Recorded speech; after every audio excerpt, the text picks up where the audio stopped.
Hi, this is Sean Cahill, and you're listening to the UFO Podcast. Hi everyone, and welcome back to That UFO Podcast. My name is Andy, and for a bumper breakdown looking at some events from October and into November now, 2023, I'm joined by Dan. Dan, welcome back.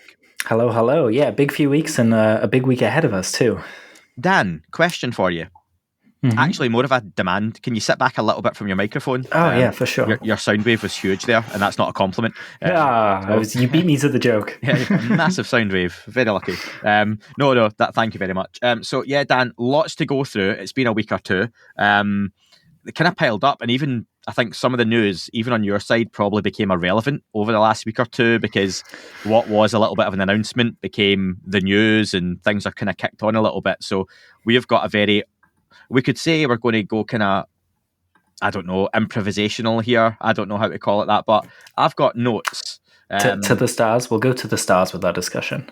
Yeah, we'll have to. And we're going to go there at one point, actually, about Tom DeLonge news. But can we kick off, Dan, with the David Grusch interview that just released in the last day or two with ICER? If you don't mind, we'll start there. And yeah, so David Grusch, Dan, was on with Paolo Gazzardi and Roberto Pignotti. I've probably butchered the pronunciations there, but you get the gist. They are part of the ICER group. They're also part of the Project Titan San Marino project that folks have heard a little bit about, I'm sure. If you haven't, check out the Paolo Gazzardi interviews and updates I've done in the past with those. But yeah, they are part of the basically the Italian UFO Center for UFOs. It's like the Centro di Ufological. Yeah, they're the guys that are doing the San Marino effort. Yeah. And they got David Grusch for a 21-minute interview. Pretty hard and fast. Brannigan's love. It's like Brannigan's Law. For the future I'm a fan out there. But interesting couple of things that came from that, Dan. You've had a chance to watch it, yeah? Yeah. Cool. What did you think? What are your initial thoughts? I enjoyed it. It's always nice to hear David Grusch open up and talk. And he said one or two things in this that were a little further than he'd gone before. So I think he's becoming a bit more comfortable talking publicly and knowing where that line is, you know? Yeah, so, I mean, I've got kind of 4 key points from it, to be honest, over the 20 minutes. It does repeat a few things from his previous statements and what he said on Yes Theory, and also what he said at the hearing back in July now, which seems a long time ago, doesn't it? That's right. And then, what was the other? Oh, American Alchemy. That's it, with Jesse Michaels. That's the one. But was he part of Yes Theory as well? Those guys are all interlinked, aren't they? Yeah, it was like a road trip, and they both made films out of it, and, you know. Cool. I'm filming you filming me type thing, you know. Might need to cut that out. Not him.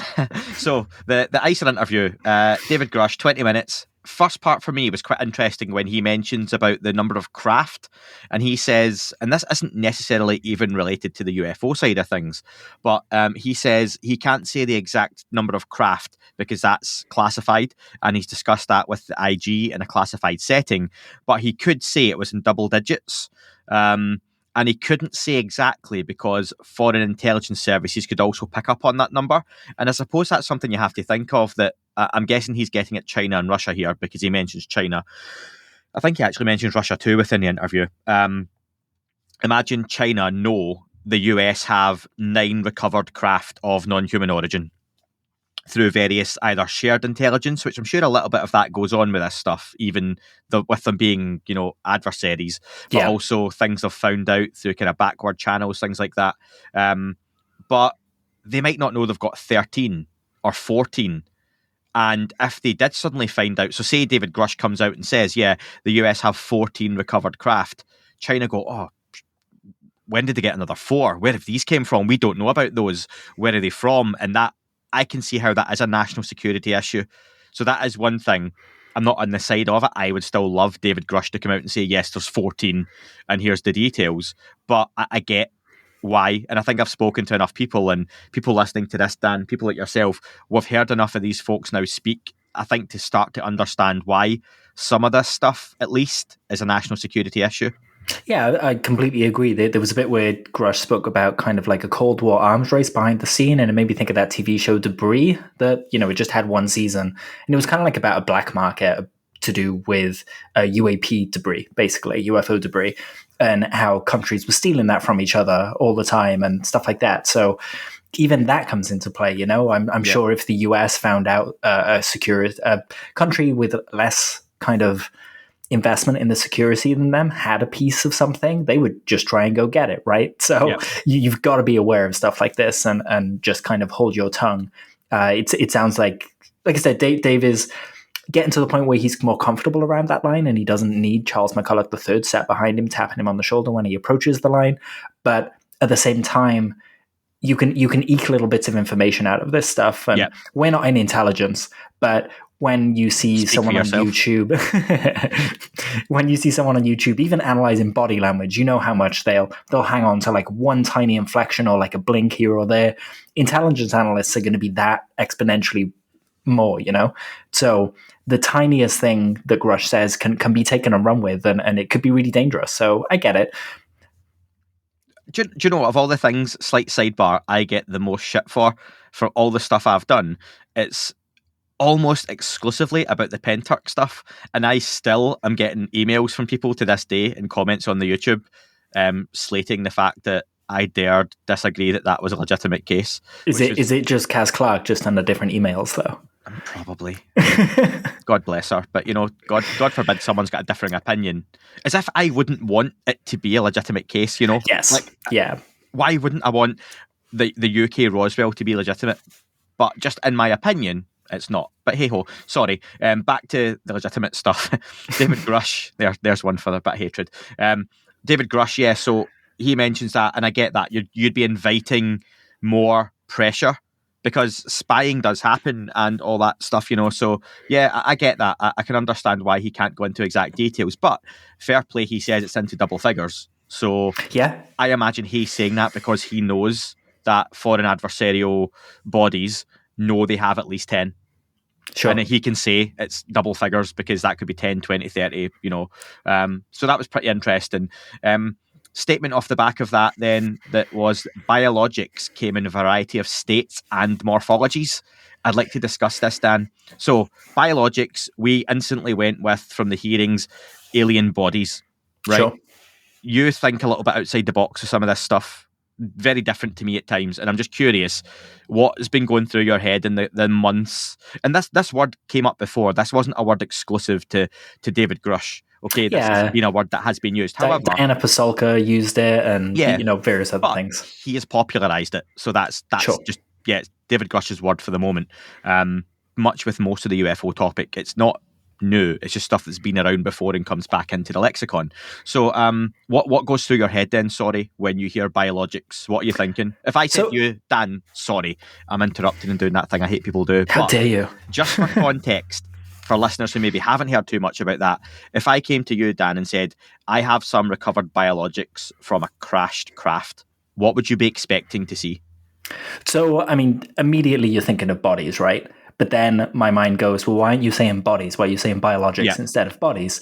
So then I start thinking, well, we talk about these craft as if they're AI, and we also talk about avatars being AI. And, if the avatars are AI and have intelligence, or what we would call non-human intelligence, there's no reason a ship can't have that as well. So we could be referring to what we call a craft now, but Dave, with a little bit more information, could be referring to that ship as a biologic, because it kind of toes the line between those two things, Someone posted on Twitter the other day talking about, life and where that line is for it, and how that differentiates itself from technology. And when we're talking about this subject, it's really difficult to separate those two things, If we get far enough with something like ChatGPT and we have, Skynet for all intents and purposes, there is just a person that can chat with you, then that's a life. You got to refer it to somehow, but you wouldn't call it a body, right? You would call it something else, and Biologics seems to fit the bill. Yeah. You mentioned that the idea of the craft potentially as an organic craft itself. Like, do you think in terms of like Nope, the movie, when we saw that, and the actual craft itself is a living thing and the inside of it has organic material? Or is it a case, I don't know why, but I had the impression that I can't think of the movie or the show, but when you have some kind of living, it might be Futurama, living brain inside of a glass. Yes, sure. And I'm not saying that's what it is, but is there something organic that helps propel these things or fly them, that it's not a computer as we would think? Is that kind of biologics that were recovered, where it was something they would class as biological, but like you say, wasn't part of a body? And also the idea that these things aren't bodies because if they're more containers for an intelligence, which maybe starts to get a little bit deep, doesn't it? That like this is the thing. Want to say that you're getting literally you're hitting on that overlap, right? It's unclear. Like I said, if it's a body, you say body. If it's not a body, you say biologics, and it brings up all these other things. Like you say, it could be that the thing was alive itself and it's a creature. It could be more. I guess we're talking on a scale of Flight of the Navigator to Nope, right? Like an intelligent craft that can speak and think and all that kind of stuff versus life. And it also makes me think of in the Three-Body Problem, in the third book, or should I say the Remembrance of Earth's Past trilogy. The Three-Body Problem is just the first book. Spoilers coming? Possibly. So at some point, I'll leave it vague. I won't say character names or anything, but a species sends out a person to an alien race, and the scientists debate it for ages. They're like, well, how can we do this? How can we send a person at near light speed when their body can't survive it? Like, that's impossible. And they basically end up just kind of taking a section of the person's brain and putting it in a tiny ship and sending it. That would count as biologics, right? But it's not a body, it's still a person. And then the recipients at the other end can rebuild it from that little piece that they've sent and get the full being. So like intergalactic FedEx. Yes, exactly.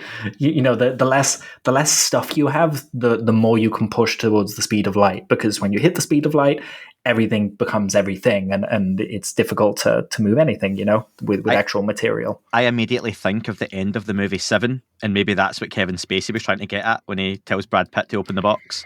Yeah. I don't know why that was the first thing I thought of, but the other aspect of that, he says biologics and morphologies. So morphology in biology is the branch that deals with the form of living organisms. So how they look essentially is what I'm gleaning from this, and I had to to check. Like shape, morphologies. We've also had Kirkpatrick say things like morphologies when he's talking about sphere, cube, cigar shape. So shape, is it fair to say shape of these things? So again, why do you think he's using biologics and morphologies instead of just bodies? Yeah, I mean, it's a really pertinent question, and the only thing that you can kind of take from it is that the things that we've recovered don't fit into those two boxes as we know them. So they've got to keep it vague, and it might be innocuous in the sense that he doesn't want to give too much away, so he's staying vague so that people watching it can't get that much information from what he's saying. But at the same time, it's hard not to look into these things as dropping breadcrumbs and things like that. But it's fascinating. And he went a little further on the kind of morphology of the ships as well, kind of suggesting that some of the shapes may have changed. Let's get to that in a second, because I've got one more follow-up for you on, go on. The morphology stuff. Can you think of anything, though, that would be similar in what we would understand, and you would use that phrasing? And I don't even know, like, would you say to someone, here's look at the morphology of this plant, and you wouldn't bring someone a plant and say, look at the body of this plant, but it is a living thing, but it's just the shape of it. And is it something like that where it's a living thing, but it's not a body? You wouldn't refer to it as a body. That's probably a bad example, but do you know what I'm getting at? I mean, I can absolutely see what you're getting at. There's a lot of life out there that we wouldn't describe as having a body, but we would still say that it's a being or a single thing. But sometimes these things overflow. Mushrooms come to mind for me, fungi, the way that they kind of branch, and, we see this tiny mushroom, but in fact, like, it's this underground network of this, I guess, biologics, interacting with the environment around it, and, the trees near it. If the mycelium is covering that tree, is that part of the body or is it not? So you can kind of start talking about ecosystems and things like that. Yeah, interesting. I think you're going to move on to the shapes. They're talking about the magenta crash in Italy, and they seemed quite keen on this one, asking David Grusch. The crash in 1933 that apparently was recovered by Mussolini's government, that the US went in and took the craft. They asked him about that. He said he was briefed on it.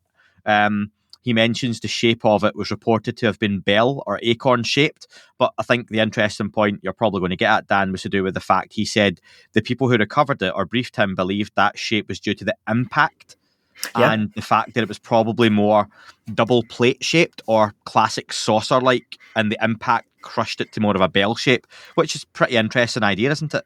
Yeah, absolutely. We've also heard it alluded to that we can't get into these craft. Yeah. So maybe this craft was the first one we were able to get into because it was broken so badly on landing that there was a big hole in the side of it, really begs the question. There was a little thing in here where, so there's been a lot of conversation around this one where there was a kind of a fraudster or someone that embellished a little bit, put some documents online that were to do with this. And there's been conversation as to whether Grusch picked up those forged documents and kind of ran with them and was essentially tricked by a bit of UFO history. And this specific part of the interview shows that no, he did not, because there are different things in here that weren't in those original documents. So he said that there were no bodies recovered, which is different from the original assertion. Yeah. Reportedly, yeah. So we're essentially getting, a nugget of truth with a whole bunch of lie. And it made me think of, do you remember Tom? He was talking about, I think it was Thomas DeLonge, the French punk rocker. He was talking about how when a kind of conspiracy theory thing happened, so I think in this example he used the moon landing, and he said, when we did the moon landing, people are asking, is it real or is it fake? And he said, you've got to ask the third question.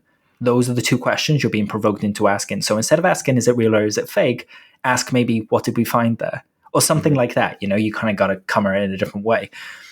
This situation reminds me of that, where we're prompted to kind of go, is it real or is it fake? But in fact, there's this third possibility that it was real. A bunch of information leaked, a bunch of hearsay was entered into the conversation. That's kind of permeated UFO lore. But actually, there was this nugget of truth at the heart of it that, we all ignore because we all go running in these different directions based on this hearsay. The way I talk about Bob Lazar, that I think there's an element of truth to it, but I think there's a lot of BS that's been injected into it by him, by other people, for whatever reason. But that doesn't mean there's not something to it, potentially, 100%. In my opinion. Yeah, exactly. Like we get it a lot. I know you and I talk about it when you get UFO hoaxers and they swear like their first event was definitely real, and you got to wonder, is there something that causes people to want to share that experience? But the first event is, there seems to be something to it. There was a little bit around here where Grusch was talking about Pope Pius XII as well being involved, and I saw that you kind of have a chat with people online, and I thought it was a really curious conversation as to whether the Pope would be told about stuff like this, because he is essentially an elected official, like a president, right? But there's a difference in that the Pope is meant to be the person in the seat closest to God, that talks to God and relays things. So, and that's God with a big G, single, the big beady dude in the chair. Yeah. So you've got to wonder, like, what importance they put on the Pope knowing this stuff, and if that's changed over millennia. And there are a lot of groups inside the church, Big C Church, that would be better suited to holding this secret, and kind of not telling the Pope about it, who is, essentially just the front man, right? The marketing face of the group. So yeah, I thought that was a really curious part of the conversation. Yeah, and I think you touched on it before in that first kind of point, but the last thing for me I thought was really interesting. Thought used the correct pronunciation. Andy, come on, going all Scottish there. I thought competing with adversaries to gather this stuff, and for weapons development and for war capabilities. That's nothing new. That's as expected. I just like the phrasing of, and I'm proper digging into this now, competing with adversaries to gather this stuff, like they have to get there first to get it. And it makes me wonder, things like the Virginia crash in Brazil, and any of those, whenever something has crashed, the Magenta crash in Italy, albeit you're going way back to before most other governments would have had the capabilities to even get out to somewhere and collect stuff. You imagine now something hits the ground, they want to be first to get there, and that's it.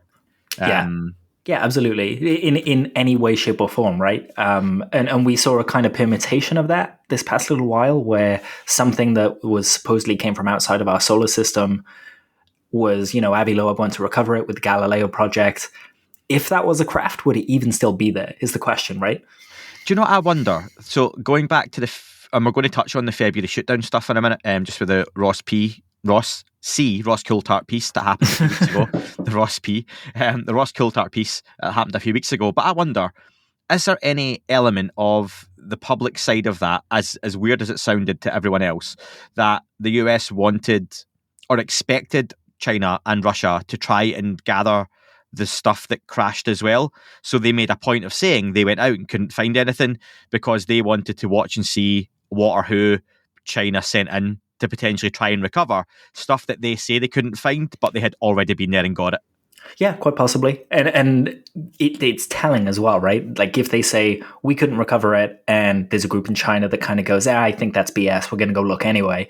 The fact that they've gone to look kind of tips their hand into what they're doing and how much they trust the US and the relation there. You know, we see a public face of relations, but there's also all this stuff behind the scenes. And Dan, I even wonder, did they go to recover it, and the folks from the US who did go out and say they found nothing, and they didn't find anything because one of these smaller groups within inside the US government, which is heading up this stuff as a black project, had already been and got it. So they're literally tricking themselves, and it's that plausible deniability, isn't it? Because I could have done it and went and got it, and then you go out to get it and go, I went to get it and there was nothing, and it's Dan couldn't find anything. Yeah, but Andy'd been there first and got it.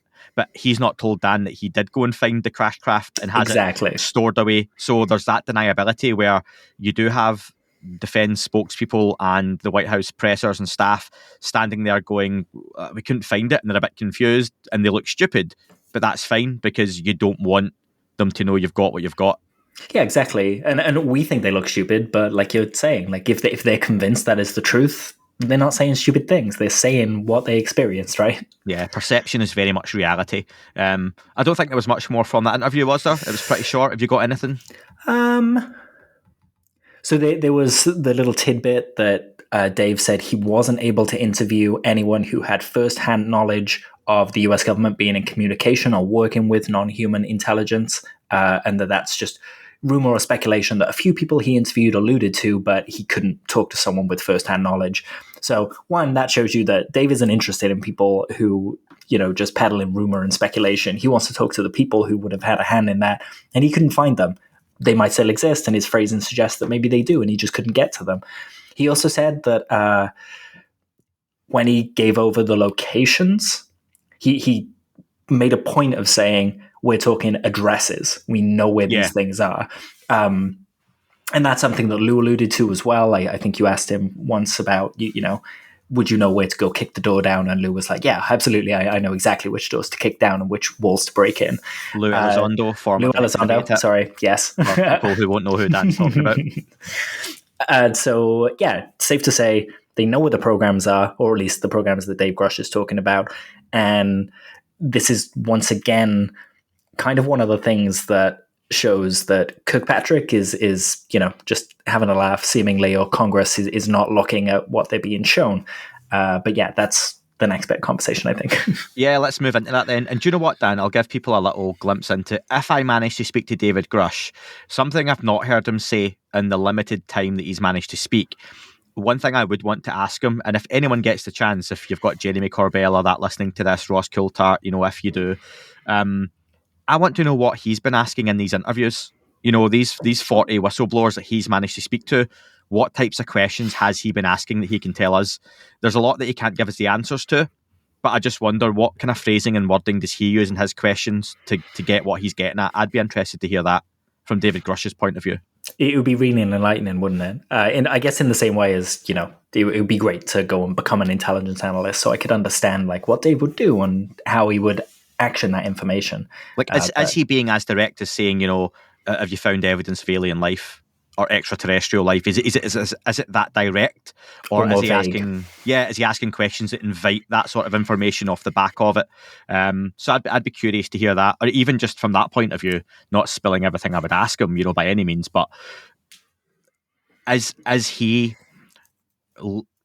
his questioning, does he offer the opportunity for them to talk about alien life, extraterrestrials, non-human intelligence, or are his questions, like you say, more vague, and it's the individuals on the other side of those questions who are giving that information more willingly? And that I'd like to know that kind of side of things, like what those interviews look like. Yeah, absolutely. I think that's a really good point of inquiry. And Dave said that a bunch of the DoD IG and the Inspector General, the intelligence community Inspector General, also interviewed all these people without Dave's involvement. So, did they repeat the questions that Dave said that he asked them, or did they kind of go about it in a different way? It would be fascinating to know. or did they repeat the questions that Dave asked them, or did they go about it in a different way? Nice. To know. Yeah, I see what you did there. Hey, I'm not that subtle as I'm thinking. So, on to the Sean Kirkpatrick stuff. So, Dr. Sean Kirkpatrick, or Dr. K, as he calls himself to the cool kids, is on his way out of AARO, something that's been largely mooted for a long time this year from various sources. We've talked about that. No surprise. I don't think that he's going. I think at this point the rumours are why he's going. One, that he's just kind of not the guy for the job. Two, I would actually think, I'll share my opinion first, Dan. I think he has done the job that he was tasked to do. And that's not the job that the UFO folks wanted him to do. I think it's the job that he was put in place to do by folks who don't want this coming out. And he has probably done that well. He has run it into the ground and kept attention off of this. And that's not that he's kept a few thousand folks on Twitter, or X away from it, but he's kept it largely away from the public and played it down. He's made it dull, so right. I think that's kind of mission accomplished for him. Whenever these reports come out that he's producing, people almost roll their eyes and know there's going to be nothing in them before they even look. And so many people just don't even read them as a result. They'll read an article in, say, the New York Times where he's given a few tidbits of information and really kind of shaped that conversation. And quite frankly, there's a word for that, and it begins with P, but I won't say it because it's a heavy insinuation. But there was a statement from Chris Mellon that he posted about an interview that Dr. Kirkpatrick did in Politico the other day. And yes. Chris Mellon said, to his credit, Dr. Kirkpatrick made serious progress in establishing procedures for systematically collecting and analyzing military UAP reports. His scientific background was certainly helpful in dealing with NASA and many technical issues. I wish him well, and I hope his replacement can improve information sharing with Congress and the public to help restore faith in government. Is it me, or does it feel like there's an underhanded insult somewhere in there? Yeah, I think he's very good at playing the game politically, isn't he, Chris Mellon? Yeah. And that's fair. But the article itself, I think one of the quotes that went about online, I saw a few folks share, Jeremy Corbell, I'd put it on, was the interviewer asks, and is it Seligman, the interviewer, his surname? Yeah, I think so. The interviewer asks, are aliens real? To the point, fair enough. And Sean Kirkpatrick says, that is a great question. I love that question.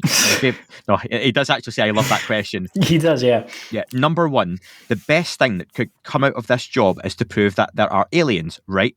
Because if we don't prove there are aliens, then what we're finding is evidence of other people doing stuff in our backyard, and that's not good. I've said before, Dan, I think people have to understand, again, I'll always, just my opinion, I think there is a lot of this stuff that is China and Russia or secret black technology that isn't aliens. There is a huge element of it, I think, is that. And people just have to accept that that's probably the case. That's not to say that the small percentage that people like us are interested in isn't something that's non-human or of non-human origin. So I think a lot of these projects are put in place probably with a dual look at that, as to say, look, what is China flying in our airspace? What is Russia flying in our airspace? What are they attempting to find out? Because they'll be doing the same thing to those countries as well. The Chinese spy balloon that flew over the United States, how much stuff will the US have over China? I mean, come on. Exactly. That's just, they just got caught, right? It's 100%. It's like going to your friend's wife and telling her all about the affair that your mate's having, but you're doing it with 4 other women behind your wife's back. That's the way it looks like to me. That and it goes on. Everyone know it goes on. James Bond won't be too far from the truth with all this kind of stuff. But yeah, it's not to say there isn't an element of it that is a non-human intelligence operating in the skies, under the sea, in space, and that's the stuff we're interested in. So Sean Kirkpatrick, likely, he's on his way out in December, so in the new year he'll be free to start a new job. I think we're all expecting him to turn up at one of these kind of aerospace companies, Dan, some kind of private organisation. Yeah, that's right. There's Ross Coulthart found that there's a listing for him on a lab website, and the lab is associated with Battelle, whose history with the UFO subject go way back, all the way to Roswell. We think that they've been involved since then, so it's curious that he's landing there. They bought me my first laptop. They didn't. I think what was the material they made? Nitinol, which was like a material you can fold and it springs back out, but is really strong and protective. Very, very similar to the stuff that was reported from the Roswell crash. And a lot of people draw the comparisons between those two things and kind of go, where did they get the idea for that? They also did a UFO study that was kind of off the books, that used, the old punch cards in the IBM computers, that kind of thing. So they were really, really involved. Sean seems to have a lot of expertise in areas of scientific in scientific areas. And also like managing various groups and helping them synchronize. So I can kind of see him going in there. And this article alludes a little bit to what he's going to do. He said that he's going to do some consulting, some board work, working with a number of folks across the interagency, the space community, the science and technology and intelligence community as we go forward. And then he said, I think we'll hear more in the coming month. So I think he's starting a band with Tom DeLonge. Would that be fair? Blink 183. Yeah. He's not a stupid guy, so I don't think anyone in these positions within any kind of government or political organisation gets there because they're thick. But I wonder, is this a case of he's being looked after by these folks? We have to kind of ask that. I think you see that in all kinds of politics, don't you? That I think most recently in the UK, you had Boris Johnson in power. He seemed to give a lot of benefits to friends of his, and I don't doubt that for a couple of years of public pressure and hatred, he is being looked after for the rest of his life. Not that he was going to suffer for cash anyway, but you give these billionaires and tax breaks and you give them opportunities and contracts they shouldn't get. Then once you leave office, you can just disappear with tens of millions coming in. You never have to worry about money. And I wonder, is it a case of, rightly or wrongly, I'm just surmising, has he gone in there, done a job, kept this quiet in a very public way? And that's it, job done. But then that opens up, what happens next and who comes in next. I put on a jokey kind of post, Dan, with a Karl, and I basically spelled out Carl. Such a hard name for me to say. Dan, say the name for me. Carl Nell. Yes, Carl Nell. I can't say it. I think a lot of people are looking at this guy who was David Grusch's boss and has backed up David Grusch's claims and his validity and credibility. Potentially he might be one of the guys who will get this job. I don't know that. The last I heard, there was 2 folks up for it and it hadn't been decided yet. Maybe by this point they do know who it's going to be. Have you got any thoughts on who it might be? I mean, I don't, but it's interesting what people want out of this, right? The more neutral side of things for me, I want someone in there who's not biased either way. I don't want someone from the Air Force. I don't want someone who's been involved with UAP, a believer, as people call them. I want someone who's just a straight shooter. I'd be quite happy if Avi Loeb stepped into that kind of role. Did we not think that's what we were getting with Sean Kirkpatrick, though? We did, yeah. But from the beginning, we did know that he was ex-Air Force. I think you and I, at the very least, we kind of tried to give him the benefit of the doubt and a bit of time to kind of sort things out, because he was, we had UAPTF, AIM-SOG, like all these permutations of it. He came into a bit of a shit show that was all over. Absolutely. So, he's kind of wrangled it. But in that interview, he points out that there aren't going to be any changes going forward. He says, this is Dr.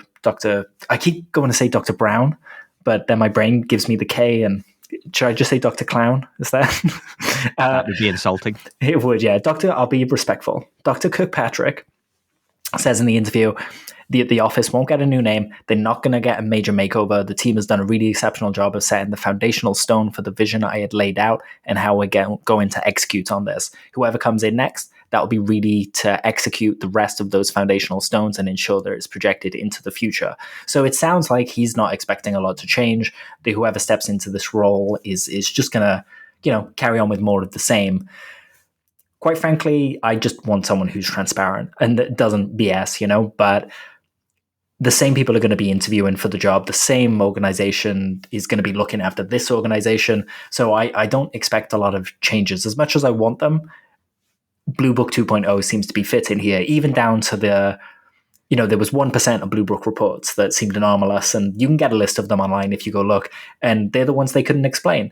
And with AARO, we've already got a 1% of reports they couldn't explain that they don't really talk about. So it feels like it's managed in the same way. Yeah, no, that's completely fair.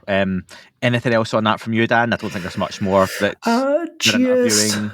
I would say just, he mentions we can look forward to, well, when I say we, it's the royal we. I don't know if we'll get to see it or if it'll just be a congressional thing, that they're finishing volume 1 of the historical review, which was required by legislation last year. So legislation does get people to do things. This is good. Like, even if we don't like the contents, he says that will basically go from all the historical stuff up to present day, and then volume 2, which will be produced next year by whoever follows Sean up, that will kind of go cover all of the things that they've been looking at since they opened the reporting features on the website. But just remember, the reporting features on the website, you're not allowed to submit anything classified. You're not allowed to submit unclassified things that aren't public. You're not allowed to submit things that you wouldn't have first-hand witness to. It's very, you can tell them what you had for dinner, and that's about it. Am I right in saying, and we looked at this a week or so ago, Marek von Remmenkamp had cleared up exactly what it was, though, because it had been slightly misreported, hadn't it? And I think it was hard to understand exactly what that tool was meant to be. I don't have the exact stuff here, but was it not something like it's actually for reporting organizations, not sightings? Yes. And people thought this is where a young David Fravor who has an incident today could go on and report that, and it's not what it was for. And that's exactly just a slight, not misrepresentation deliberately, but it was a poor looking reporting form for a start, wasn't it? That probably threw a lot of folks. Well, it was a Google form, right? Like, in this interview, Kirkpatrick talks about how the website took ages to make because it had to adhere to all these standards and so on and so forth, and then they use in a Google form. This is a really good kind of little microcosm of what a clown show this has been. Yeah.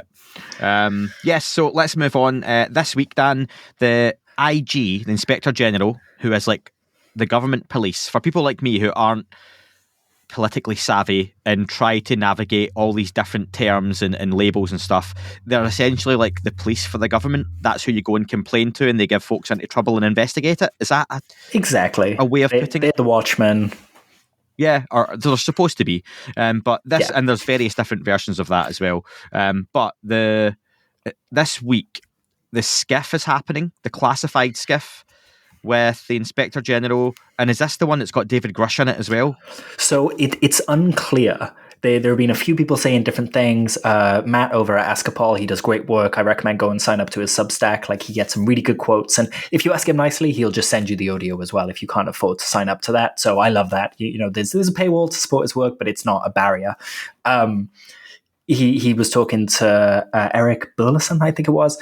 And Eric was saying that they're going to get to talk to Grusch soon and have that ICIG meeting. But it's unclear if Grusch can even step back into the SCIF because he doesn't have his clearance to go in there. The House has added to a bill a request for Grusch to get his clearance reinstated, but that's a request. It's not a guarantee that it's going to happen. Yep.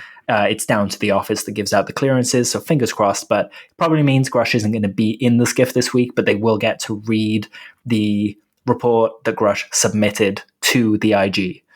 Yeah, so basically what we're expecting this week then, and that's what I thought, is some of those politicians with the interest, Luna, Burchett, Burleson, and any others, including some of those no-name suits that we saw in various pictures, are going to sit in a room and get to read the report with the classified stuff in it that they previously were denied access to. Yeah, exactly, which is really curious. And this is the ICIG as well, not necessarily the DOD IG.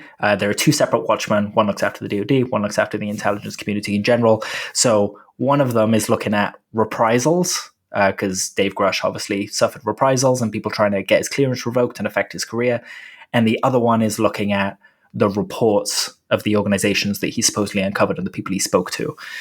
So this week should be the second one that I spoke about, where they hopefully won't come out of this SCIF this week going, we learned nothing.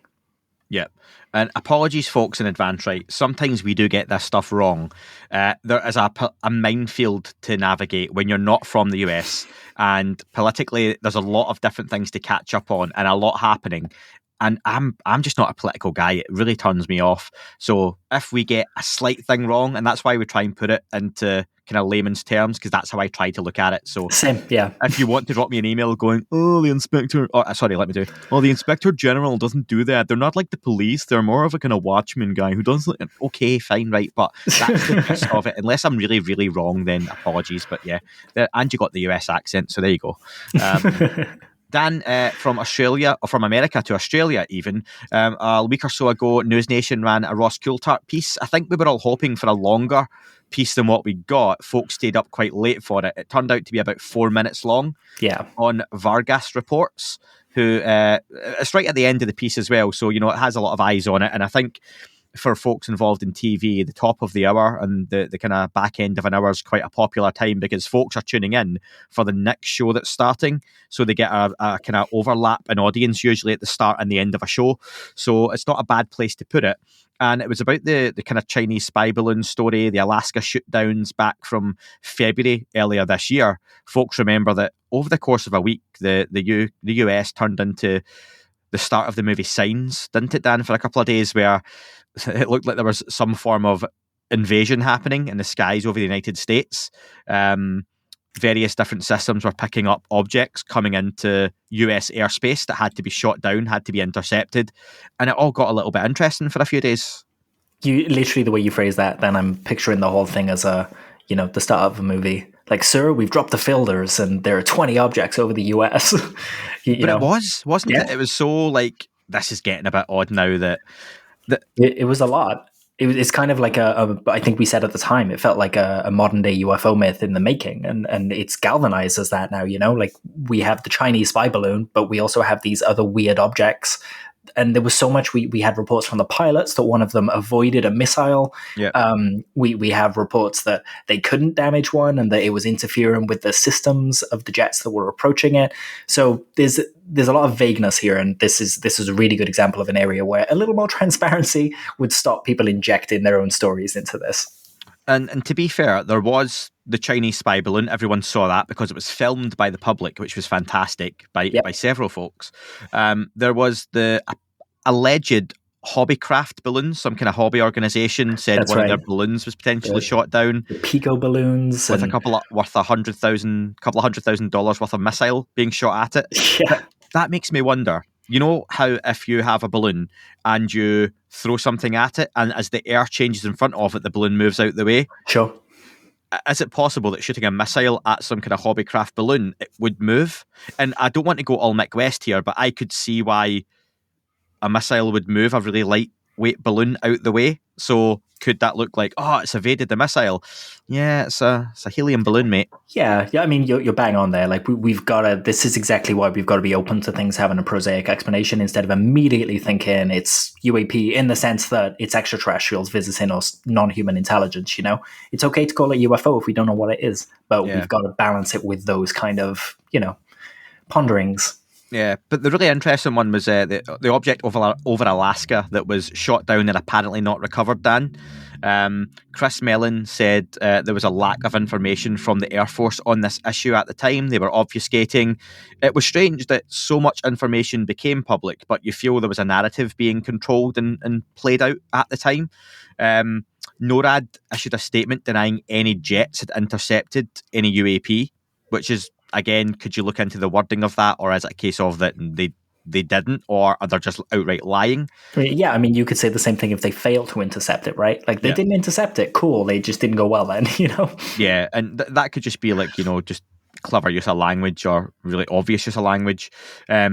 Ross Coulthart reported as part of this piece, the Alaska object was apparently anomalous. So from his sources, and personally, all personal, I'm a huge believer in Ross Coulthart and his reporting. Not that he will always get it right 100% of the time. No one does. And I've seen plenty of UFO officials and people that would be really highly thought of, and people I think highly of, have made mistakes in this subject, Dan. And I think you would agree with that as well. Yeah, I would. And can I just take a quick aside here to say props to Chris Sharp? Around this time, in fact, I think it was like 3 weeks ago, he reported something, and within a day it came out that it wasn't true. And he held his source to task for it and basically said, that source is now a dead source to me. Like that's not somewhere I can get reliable information. And he told us that. So props for that. I wish more people would circle back like that and just be honest with everyone and themselves, You should absolutely be able to make a mistake in this. I think you have to. And anyone who judges someone based on one either misreporting or small mistake or lack of information or a mistake in the information presented, it's just wild because you would have no one, absolutely no one to listen to, or and I think everyone's made mistakes in their life. But pressing on, so yeah, the Alaska object apparently was anomalous according to several sources. To Ross Coulthart, I always think that Chris Mellon's probably one of those sources as well. It wouldn't surprise me. I mean, Mellon has alluded to still having contacts in the government. You know, he doesn't pop his head above the parapet too often, right? And when he does, he's really collected and calm to talk about this stuff. He recently, in the ECHO event in Paris, said that he had 3 sources talking about things like, you know, objects recovered and satellite imagery and things like that. If Chris is saying it, I think it's fair to say that he's not just speaking out of turn and taking rumor as fact. You know, he's talked to people, enough people to feel it's worth repeating. The bit that intrigued me about the report was the 8 or 9 UAPs over the Arctic Circle. And I think that's what NORAD was saying, that they said it was part of training or something like that, you know, those interceptions were trying to happen. But a little while back, a Canadian UAP briefing was kind of, I was going to say leaked, but not leaked. Someone got it through FOIA. And the 2 cases mentioned in it were numbered like number 25 and number 29. It was something like that. Don't quote me on those, but they were in the 20s. And it just went to show that, you know, there are like 20 odd sightings that they haven't spoken about that were all, you know, happened between New Year's Day and that shoot down in February. Yep. Where, you know, this fits perfectly. They could have been over the Arctic Circle. So something is amiss, you know, someone's playing games with the vagueness of language and stuff like that. And it's just, another one of these things where it's like a little more transparency, guys. Treating people like adults would go a long way in people not speaking out of turn and giving, you know, NASA officials a hard time when they're trying to investigate this and stuff like that. So, Dan, say you started a UFO podcast back the summer before, so June 2022, right? And you're going to talk about nothing but recent UFO events. And I mean, like, breaking UFO events as they happen. No Roswell, nothing like that. Literally what's happening now, right? Sure. Would you be mad to not have covered all that happening at the time? I mean, yeah. It was on everyone's tongues, right? Even like some conferences I was going to at the time, like people were just talking about it. Everyone was really intrigued. As I said earlier, it's a modern day UFO myth in the making. Yeah, and to even show a lack of interest in it would be mad, wouldn't it? Yeah. So imagine being a department, say AARO, who hadn't long been put together, and this literally falls in your lap.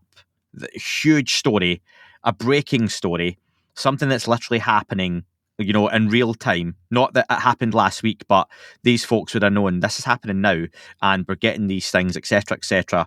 And they just didn't seem to follow it up, did they? This was like, this could have been their moment. If AARO was ever going to prove to be legitimate and transparent, this would have been something they would have got their teeth into. This would have been, right, guys, this is the time. This is our moment to shine. You know, we've had a rough ride of it of late. Let's turn this into a huge win. And it might as well have not happened for AARO the way things seem. Is that fair? Yeah, I think that's fair. And it goes to show what that was set up to help, right? Because apparently they were behind the scenes talking to other government agencies and helping figure out what these things were. It just goes to show they're not for the public. They're for an interagency relationship. And most of what AARO do, we will never, ever see. Yeah, which isn't totally unexpected, Dan. Anything else on that before I move on to the next piece? No, we can roll on.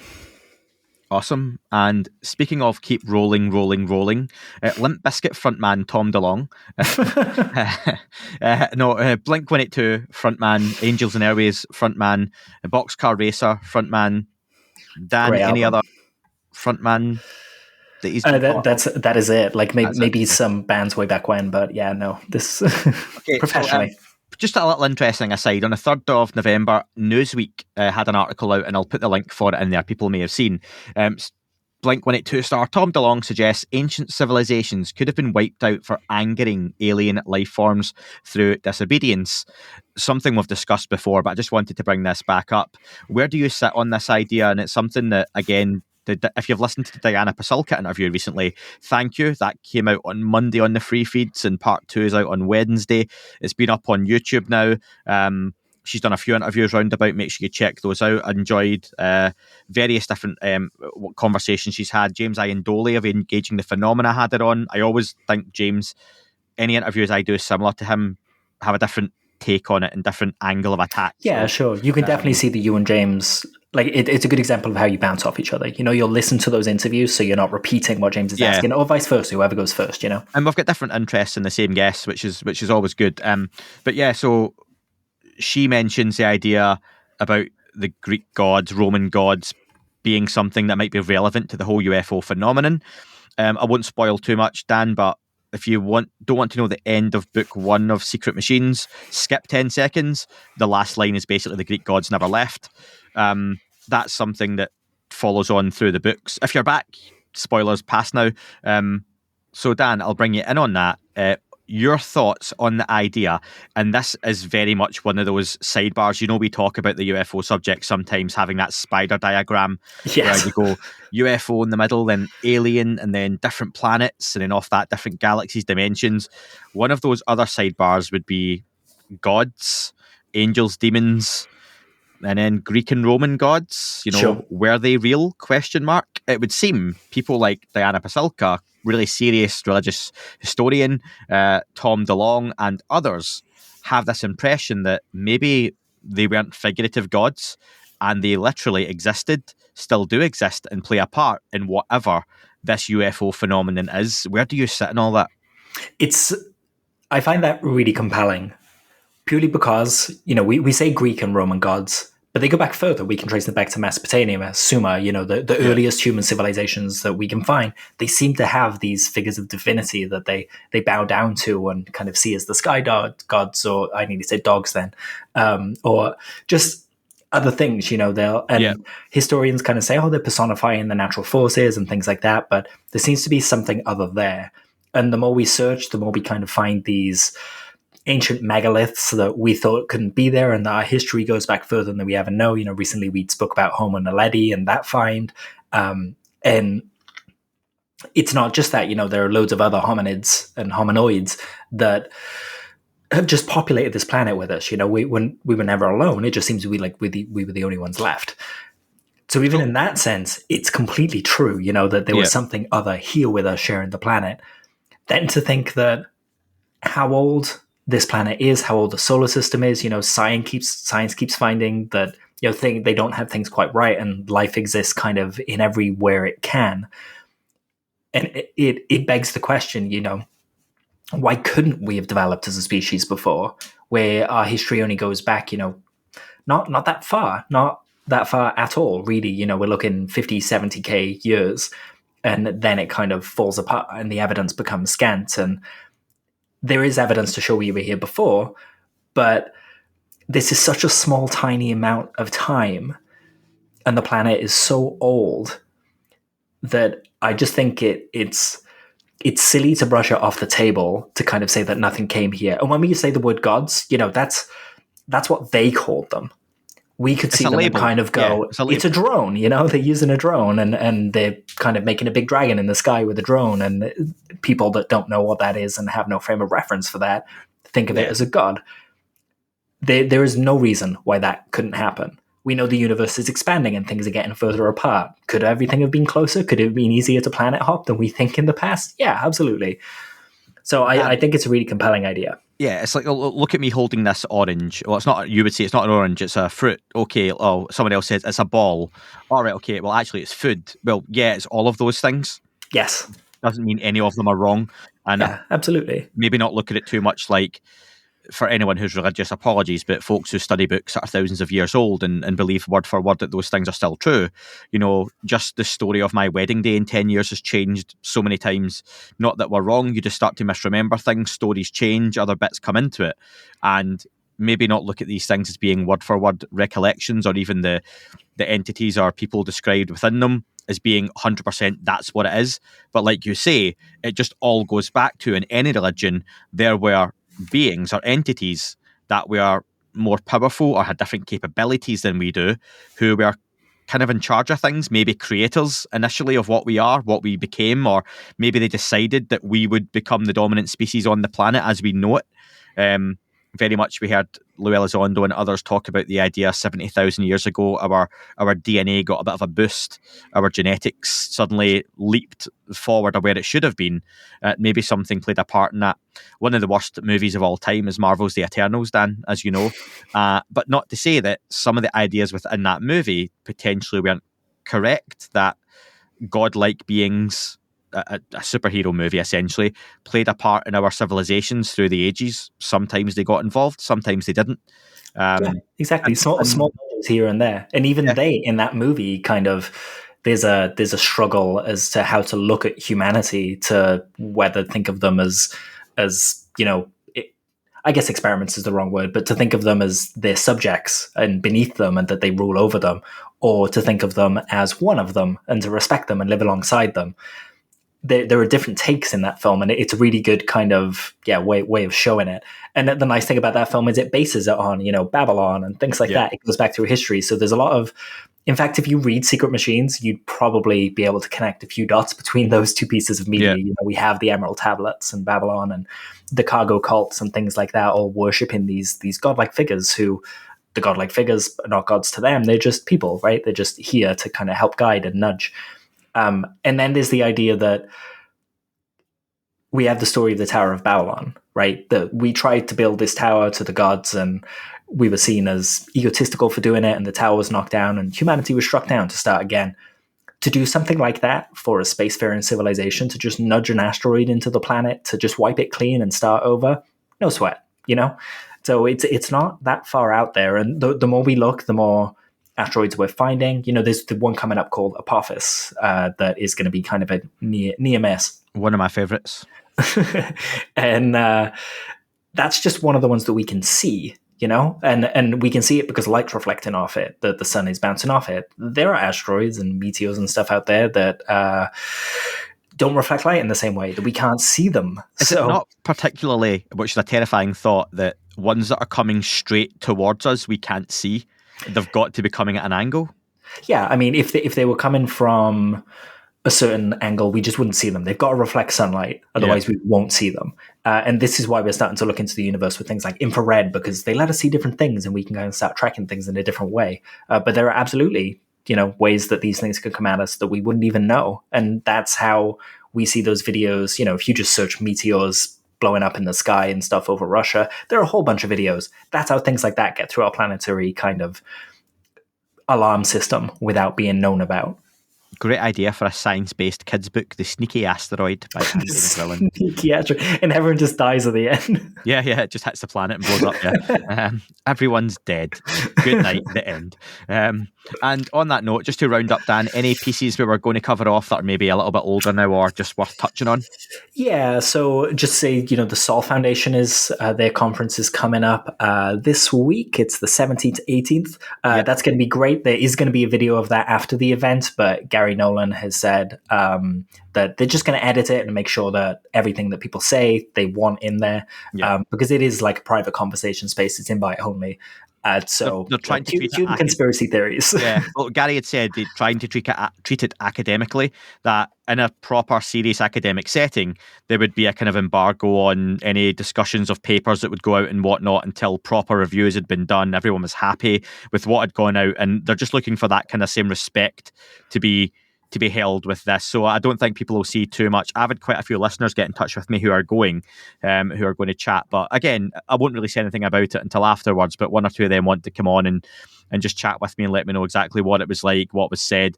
Gary himself will be on in about a month's time, around mid-December. Got a little bit of time afterwards speaking to Gary as well. So that's probably not too bad timing-wise for that. That's Gary Nolan. Sorry, folks, using his full name. Just Gary. He's the default Gary. Gary from now on. He is the Gary with 2 R's. That's correct. But Sol Foundation, and the same weekend, Dan, I think we probably have to mention the Richard Dolan event that's happening as well, with Chris Lato and the name escapes me. Stephen Bassett. No, maybe there's a bunch of people kind of talking there.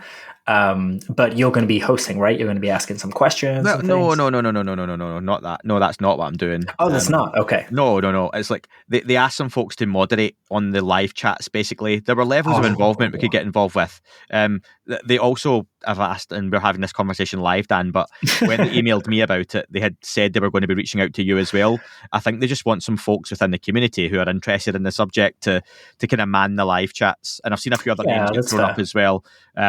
And just if you're involved in that, if you've bought a ticket for it and you're watching any of the presentations, folks like myself, Dan, Vinny Adams, and others, I can't remember who they are, there's a load of folks who'll be kind of in the live chat saying hello and joining in the conversations, basically. But yeah, I'm only going to be on for a few hours. I don't have a whole lot of time this weekend, and just with the way kind of things fall, but I'm happy to kind of say hello to folks and get involved and watch some interesting discussions and panels.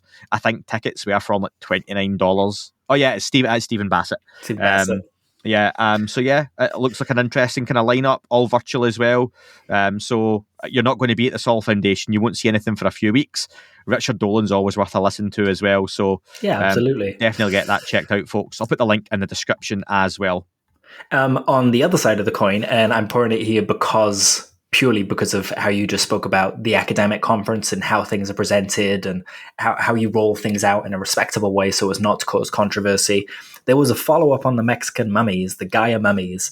Apparently there's a peer review paper coming. For me, until I see that in a journal, I can't just take videos put online as scientific work. There is a language to be done here. But the assertion seems to be from people is that the whole extraterrestrial angle is gone out of the discussion. They're just talking about them like they're an unknown kind of, body, unknown species, which is fair. Had they presented them as that in the first place, we wouldn't be having a conversation about them as we are. So we should be seeing more on that soon. We also had a little bit of follow-up from Timothy Alberino. Wait. Okay, so let's give that up. It deserves a few minutes, Dan, because I had people messaging about this and stuff as well. The Mexico thing is not going away. If it is all BS, if it's all a hoax, then they're playing the long game with it and they're flogging the same dead horse. So does that potentially mean they're at least confident in what they're saying? And they've not just dropped it because they've had the attention. If it was a case of Gaia and I don't mean Mother Earth, I mean the TV channel who fund this, and Jaime Maussan and others, if they just wanted the initial attention, they got it, then it goes away. However, they do seem rather keen that there is something to this. And like you say, maybe the different tact with, look, we're not saying it's alien, we're saying this could be something else.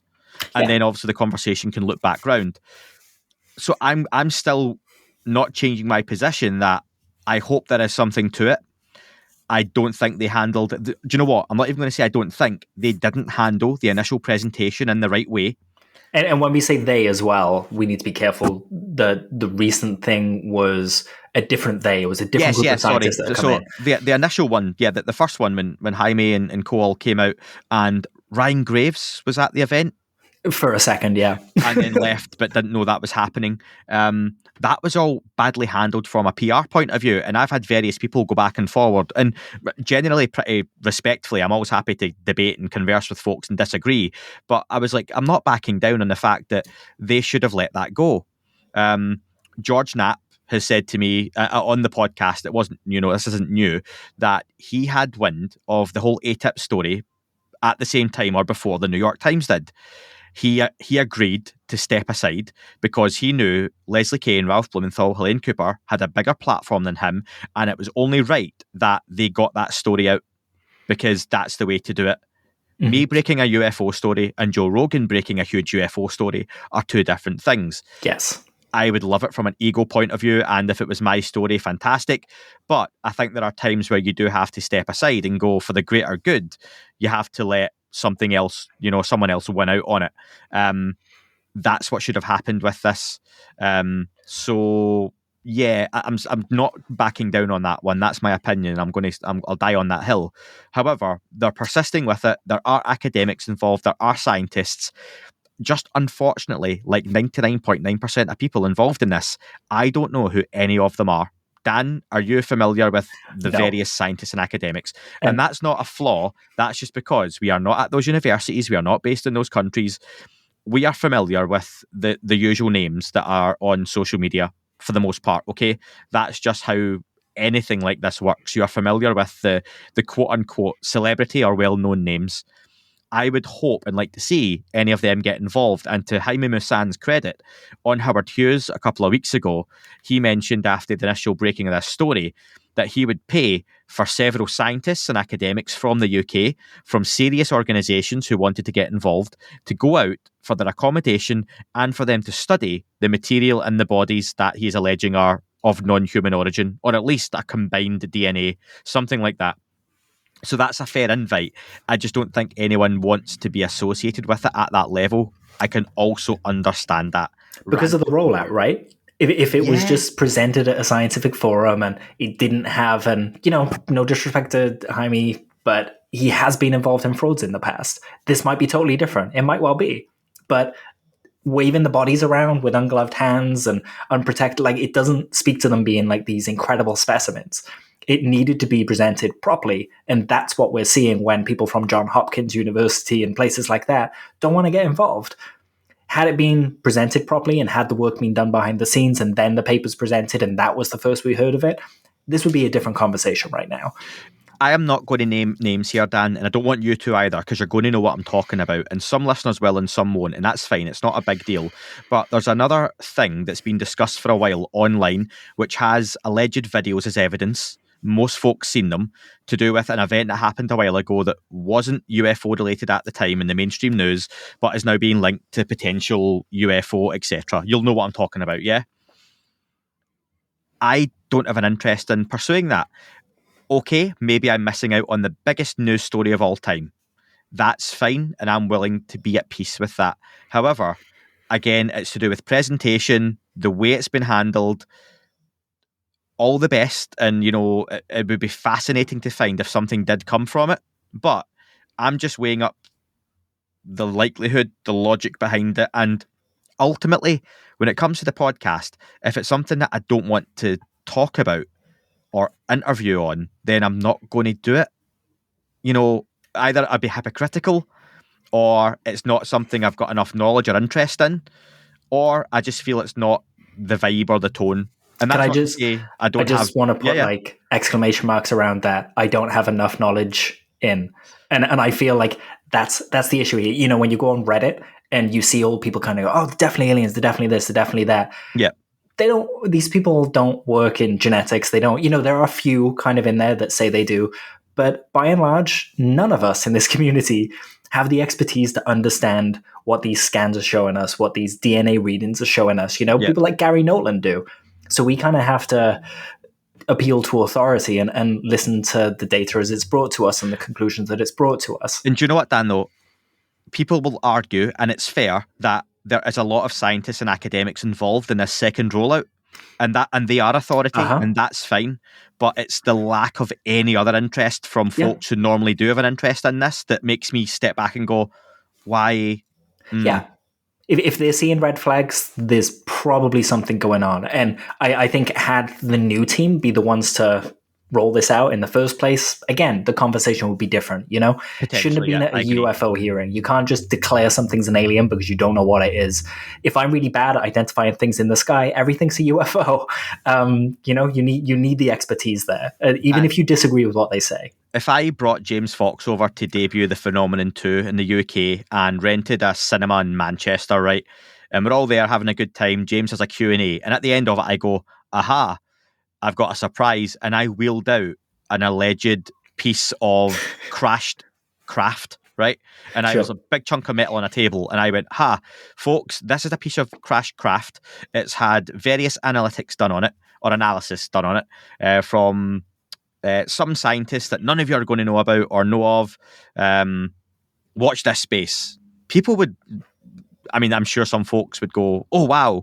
A lot of folks would go, really? This guy's got it? Or that's how you've chosen to do that? That's a bit from left field. It just wouldn't seem right. And yeah, don't want to flog a dead horse with this, but I hope there is something to this. I know a lot of folks are pretty intrigued with it, and quite rightly so. But I think presentation can be everything with this stuff. Yes. And it's one of those I'm very willing to keep an eye on it. Yeah, that's exactly why I wanted to mention it. It's not one of those things that I'm just like, no, it's not. I'm ignoring it. I'm following this up, and I'll continue to put these little tidbits in the show when we can, when we hear things about them. But until we hear things about them and it comes from a refutable source, we can't conclude on anything. We can only, do conjecture. If anyone's saying that ET now, that's a belief thing. Don't trade in belief, not with this subject. And I completely understand that some people might see that hypocritical because, we don't have a 23-minute video of sci-fi showing UAP and occupants and things like that. But it's all about presentation. David Grusch, Lou Elizondo, Carl Nell, their reputation, their credentials, that's what speaks to the importance of what's going on. And we just kind of haven't seen the same thing with the Gaia Mummies. And we might in the future, and then it'll come up again. And that's not to say, it's not the same thing to say these entities being presented are of non-human origin, but are also nothing to do with whatever might be in 23-minute videos, or inside or not Tic Tacs and flying saucers. Maybe they are nothing to do with that, but they're still not human, which is a different and very interesting conversation. Sorry, Dan, moving on. You're going to mention Timothy. Is it Alberino? Alberino. Timothy funded an expedition into the Amazon in Peru to kind of investigate these reports of face peelers, they're called, and the news reported as people with jetpacks terrorizing villages. And he did a little report online. You can go watch it. It's like an hour and a half long. Really interesting. He went there. He spoke to the people. He saw their emotional responses to this and stuff like that. But brilliantly, he just, at the end of that, he did a what we know and what we don't know. And they're really concise. So I'm just going to run through those real quick, just as a quick update. He said, what we know, there were no jetpacks. They're not miners or narcos.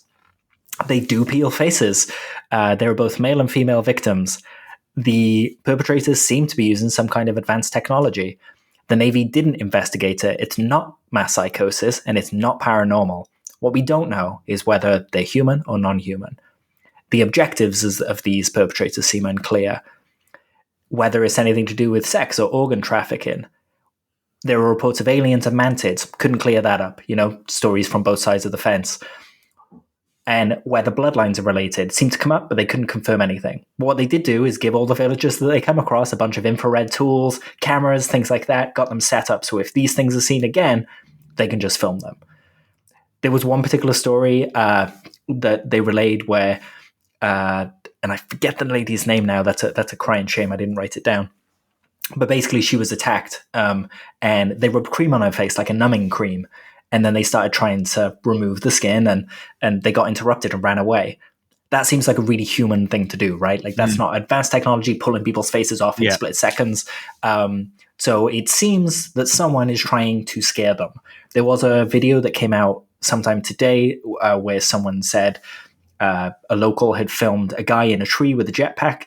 You can't see crap in the video. Like, it's really hard to see anything. Yeah. So I'm not going to say that that's a jetpack. I'm not going to say it's an exoskeleton, whatever. Like, it's just a spinning plate. You can't conclude. So I just wanted to give a little update on that.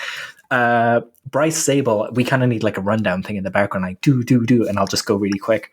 Bryce Zabel found the note with the secret of the universe on it. He'd alluded to way back when he was making Dark Skies that someone came up to him and gave him a piece of paper with an equation on it.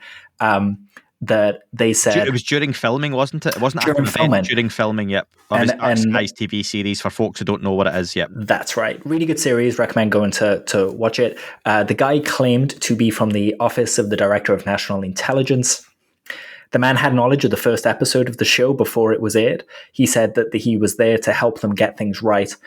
And he asked for a piece of paper on which he scrawled what he said was the secret of the universe: sound, light, and frequency. So this has been going around for a while. Bryce said that he put it in a safe and he couldn't find it, and he's found it. So apparently he's investigating it. He's talking to a bunch of experts about what it could be. He said it looks like symbols, less an equation, more symbols. But he's getting an analysis done, and we'll be able to see that in a book next year. I know people are going to be rolling their eyes at that line, but just sign up for the free Kindle thing on Amazon and you'll be able to read the book without paying a penny. Like, don't worry about it. And to be fair, it's a vocal minority that complain about that, in the same way that people pay for this podcast, some people don't, and that's fine. It's still out there anyway. There's ways to get this stuff. You're supporting people who create stuff, whether it's books, articles, and you can either choose to or choose not to. And that's the same with people like Bryce. I'll get a copy of the book. I'm very lucky to get preview copies normally because people come on and get to promote them to an audience like you, which is wonderful for them and for me. But also, I buy the books if I can't get a preview book. I'm not precious about that.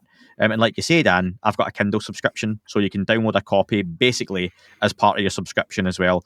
And if you're listening to this or watching this, you almost definitely have an interest in the UFO subject. So you will have an interest in that. And yeah, it'll be either entertaining or informative. It might be both. It might kind of fuel speculation. All of the above, but I think it's why we enjoy the subject in general. And that's even why Mexican mummies, airplanes that may go missing because of stuff, and all of that, Nazi bases in Antarctica, Mars jump rooms for people who may or may not become president one day. That's an old reference. It's still of interest to people and still makes you go, what if? Wouldn't that be amazing? Etc., etc. And if you don't find all that interesting, you're probably not that interested in the UFO subject. It's funny, isn't it? Like, where people's lines are. Like, I listen to Astonishing Legends, amazing podcast. I'd recommend everyone go listen to it. But episode to episode, they always say that some people say, I listened to this episode and I switched off after part 1 because it's ridiculous. And the episode is about one UFO sighting, whereas another more outlandish sighting will get much more coverage, and people are okay following that one along. And it's just like, well, where's the line for people, Yeah, I know folks with a huge interest in like ghosts and the paranormal, mysticism, spirituality, tarot reading, all that kind of stuff, right? Yeah, their star sign. Yeah, they find UFOs ridiculous. And on that note, Dan, and we can't go further. One more thing, just before we go. Really interesting podcast. Any Blink-182/UFO fans out there should be a lot of them listening to this, to be honest. Travis Barker, the Blink drummer, did an interview with a podcast called One Life, One Chance, which is fantastic. It's like 3 hours long, but right in the middle of it, he talks about having precognition on his plane crash back when he was younger. He told someone very seriously that he was going to die in a plane crash, and just before getting on the plane, he said he had a visceral reaction. He had to call his dad, and there's a whole story there. I'd recommend going to listen to the podcast just to hear it in Travis's own words, but the conversation changes to talking about manifesting things. And it made me kind of wonder, has Tom and Travis talked about manifesting things? Because this is something that Tom says, right? That you can manifest your beliefs and things like that. I thought that was really curious. I didn't expect it to come from Travis, the quiet, serious one in Blink, And then the last thing to say is just that Dr. Sean Kirkpatrick will be answering audience questions this Wednesday, November 15th at the Hayden Center. They're on YouTube. You can watch it live. You can put your questions in. It's called UAP, The Search for Clarity. Hold his feet to the fire.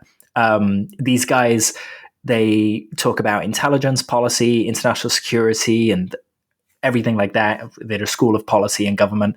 So this should be a really interesting conversation and really the first chance that the audience gets to put questions to Sean Kirkpatrick, head of AARO. So just Google that, the Hayden Center, and you will find that, and then jump in and ask some questions and let's see how it goes. Best of luck getting anything UFO or alien related past the moderators. But yeah, it's always worth a try, I'm sure. 100%. Folks, thank you very much for listening. Dan went a lot longer on that one than we probably expected to, as normal, and left out a load of stuff as well that just became irrelevant. So yeah, hope you've enjoyed this one, folks. We're speeding towards the end of the year. Lots more stuff to come. Diana Pasulka Part 2 is out. George Knapp interview was recorded last week. That's available on all the early access platforms already. If you've checked that one out, thank you very much. If you've not, then that'll be out for you next week. And I say next week, kind of 19th roughly of November. That one will drop on all the free feeds too. Any questions for Terry Lovelace? That one's been recorded this week on his book The Reckoning, and we'll touch on near-death experiences as well. Loads of questions for Terry, a very popular guest. If you've got any more, email them over. But thank you very much for listening. Dan, thank you very much for your time. Thank you for having me, and yeah, thank you for listening as well. Hope everyone's well. I hope some of you are well, and I hope some of you are. No, I hope everyone's well as well. Thanks, folks. That is all for this week's show. Thank you very much for listening. Please remember to leave the podcast a review on your chosen platform. You can like, retweet, and subscribe. That would all be very much appreciated. The shows are being uploaded onto YouTube as we speak more and more. You can sign up at patreon.com/That UFO Podcast to access the shows ad-free as well. Please get in touch on Twitter, Facebook, Instagram, That UFO Podcast. Of course, on Twitter, it's at UFO UAP AM. And again, folks, as always, keep looking up. You never know what you might see.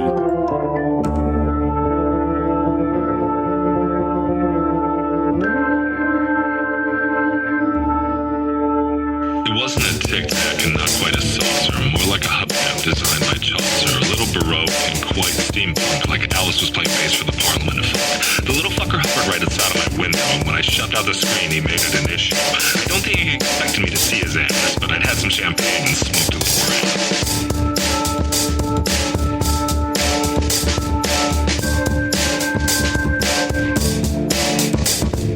Meditative game of fate full on meta. I can't imagine how it could have been any better. I got to the top of the stairs and there he was. Like, you awake? I was about to abduct you, cuz.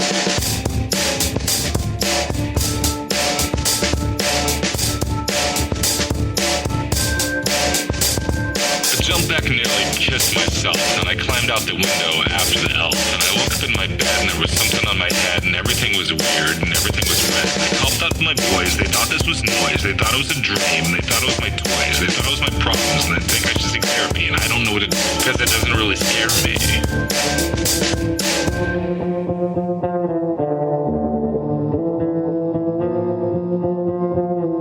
If you really want to know who I think I be, I think it's you and me and us and we and him and her and that and she and that thing over there and what's that, Jake?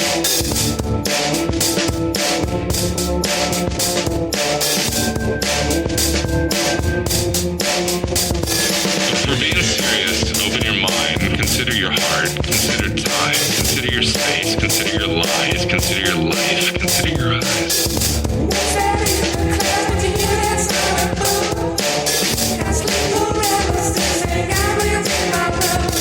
It wasn't a tic-tac and not quite a saucer.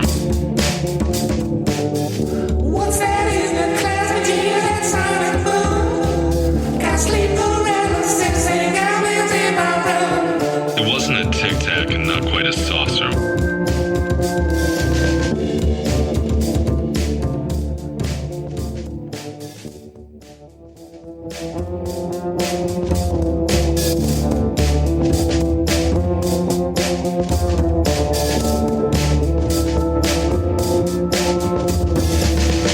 What's that in the class with you that silent boom?